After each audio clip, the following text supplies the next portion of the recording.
Hello and welcome back to my YouTube channel. My name's John and today we're making a lovely vegetarian pasta sauce. Now this pasta sauce is something, well, it's my go-to really, when someone says they're vegetarian. It's delicious and full of lots of healthy vegetables. So come along and I'll show you how to make it. So as you can see here in front of me, I've got some onions, some carrots, celery, and we want to start by cutting the onions as small as we can into little pieces and putting them into a hot pan with some oil.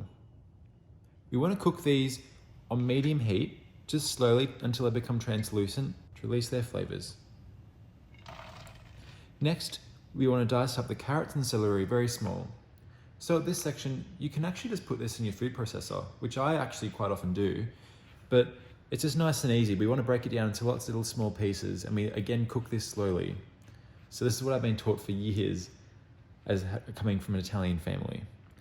The onions, carrots, and the celery all slowly cook down together and they release their natural sugars. So instead of adding sugar to a spaghetti or to a bolognese just to counteract the tomatoes, traditionally, the carrots and the celery and onion all kind of cook off slowly together and they release their sugars naturally.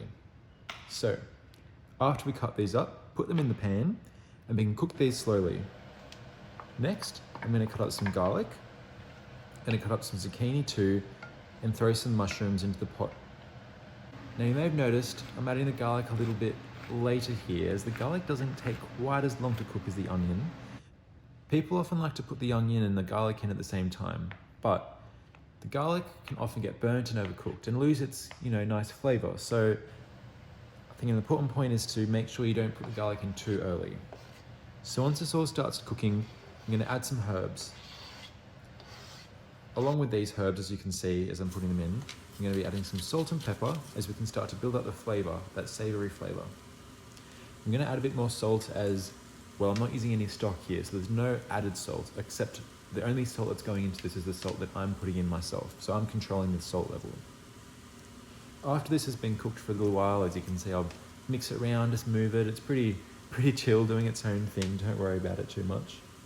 I'm going to add a little bit, maybe a glass of white wine.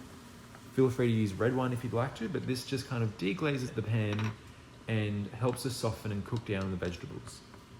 So next I'm going to add some tomato paste. Just cook this slowly in the middle, just for a second. And then add some passata. So I'm using passata here, but you can either use tinned tomatoes, just whatever you really have. Passata is obviously quite a smooth, well blended, broken down tomatoes, whereas I'll sometimes like to use the diced tomatoes or even plum tomatoes from the tin. So after that, I'm going to fill the passata glass jar back up half full with water, give it a bit of a shake, get the excess tomato out, put that back in the pot and keep going. So from there, I'm going to add some fresh herbs too, and just a dash of red wine vinegar. This also helps to kind of break down, similar to the wine, break down the vegetables and just give it a nice sharp flavor. So after that, I'm going to let this cook for about 15 to 20 minutes. I'll stir it gradually, and as you'll see, it'll reduce down a lot and it'll become more of a thicker sauce. Now, as this is going, you can start to taste and see what's missing, what needs to be balanced. So sometimes if there is quite a bit of tomato in there, you might need to add just a little bit of sugar. Maybe you need to add a bit more salt, just see some more herbs, or maybe if you like rosemary. I love rosemary, I like to add a bit more rosemary sometimes. It's really up to you. Or even basil, I love basil. So while this is happening, I like to put the pasta on. Bring some water to the boil with a bit of salt in there, then put whichever pasta you like. So I'm using bow tie pasta today, but you could use spaghetti, you could use anything. You could even turn this into, I sometimes make lasagna out of it. But really anything you'd like to. So once that's boiling with some pasta, finally taste the spaghetti again, or the pasta sauce, and get my final, idea of what I'd like to add, if it's good, if it's not. So once that pasta's just al dente, as soon as it starts to get not quite soft, but you want it to be have a little bit of, texture when you bite into it. You want to take that off the heat, drain it, but conserve a little bit of the pasta water.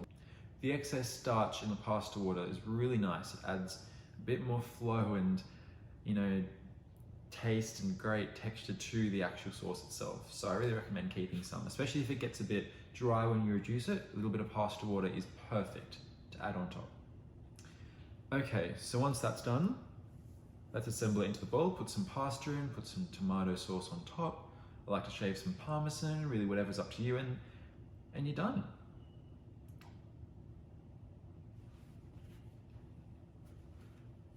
Thank you so much for watching this video with me today. I love making this pasta for anyone that comes over that's vegetarian or even vegan. Don't add any cheese in it. You can be a vegan pasta or use egg-free pasta. But anyway, this is, I promise you, it's very delicious. It's full of very good vegetables. And as I said, you can switch in if you don't like mushrooms or if you don't like zucchini, you can switch it all up, do whatever you want, but I really recommend keeping that base of celery, onion, and carrots in to release the natural sugars when you're making this bolognese pasta sauce. Anyway, thanks for watching. Please like and subscribe.